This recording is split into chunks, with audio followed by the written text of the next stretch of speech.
Hello friends, welcome to JK Special Creations in Jyoti Special. Today I am going to introduce homemade garam masala that can be useful in all veg and non-veg preparations. ఇది నా స్టైల్లో నేను తయారు చేసే గరం మసాలా. నేను చెప్పిన పాలల్లో సరైన పద్ధతుల్లో నేను తయారు చేసి కనుక కర్రీస్లో వెజ్ కానీ నాన్ వెజ్ కానీ దేనిలోనైనా మీరు వాడుకోవచ్చు. కొంచెం వేస్తే చాలండి, కర్రీ టేస్ట్ చాలా మారిపోతుంది. వేరే స్టార్ అనీస్ అని, సాజీరా, పులావ్ ఆకు, తర్వాత వేరే వేరే దినుసులు ఏమీ వేసే అవసరం లేదు. ఇంతవరకు వేయండి, చాలా బాగుంటుంది. అవి బిర్యానీ ఫ్లేవర్స్ వస్తాయి వేరే అన్నీ వేస్తే. అవన్నీ కాకుండా మనం చెక్క, లవంగ, యాలకాయ ఎంతవరకు ఎన్ని పాలల్లో వేయాలో మీకు చెప్తాను. ఇట్లా వేయించుకున్న దాన్ని ఒక పేపర్ మీద తీసి కొద్దిగా ఆ వేడి తగ్గేంత వరకు కూడా మనం ఆరబెట్టుకుందాం.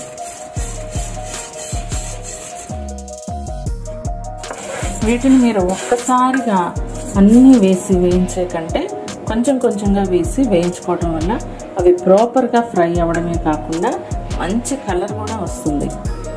ఇప్పుడు చూడండి, 1 kg ధనియాలకి నేను 50 grams చెక్కను తీసుకుంటున్నాను. ఇది ఫైన్ క్వాలిటీ.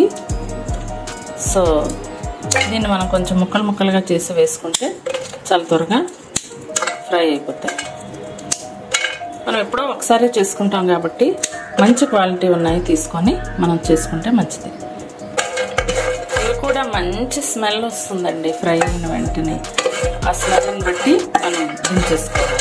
ఎక్కువసేపు ఫ్రై చేస్తే ఇవి మాడిపోతాయి అన్నమాట. సో అట్లా మాడిపోయినప్పుడు ఫ్లేవర్ అంతా పాడైపోతుంది. కాబట్టి ఇది కొంచెం కలర్ చేంజ్ అవుతూ ఉంటుంది, అట్లాగే మంచి గుమగుమలాడే స్మెల్ వస్తుంది. దాన్ని బట్టి తీసేయాలి. బాగా వేగితే ఇలా కొట్టంగానే ఇరిగిపోతుంది అన్నమాట. చూడండి ఇలా ఇరిగిపోతుంది. ఇది 50 grams అండి 1 kgకి.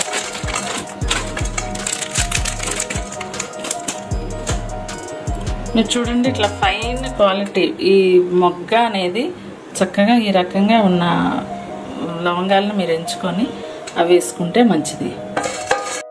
అట్లాగే ఇంకో 50 grams యాలకులు వేసేస్తున్నాం. Garam masala is a blend of ground spices used essentially in Indian cuisine. The word masala means spices and garam means hot. It gives good color, flavor and aroma to your preparation.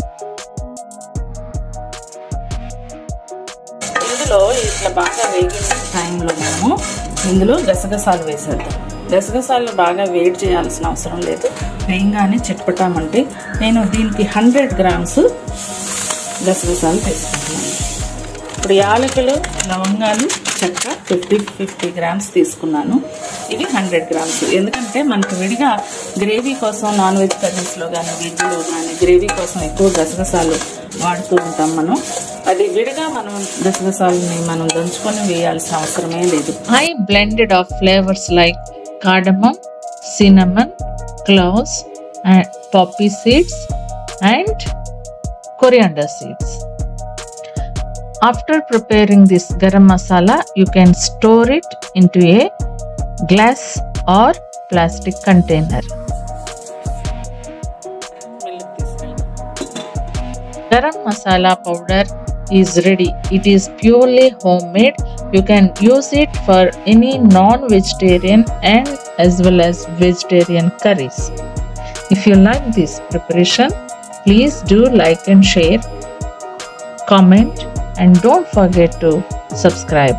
Thank you so much for watching.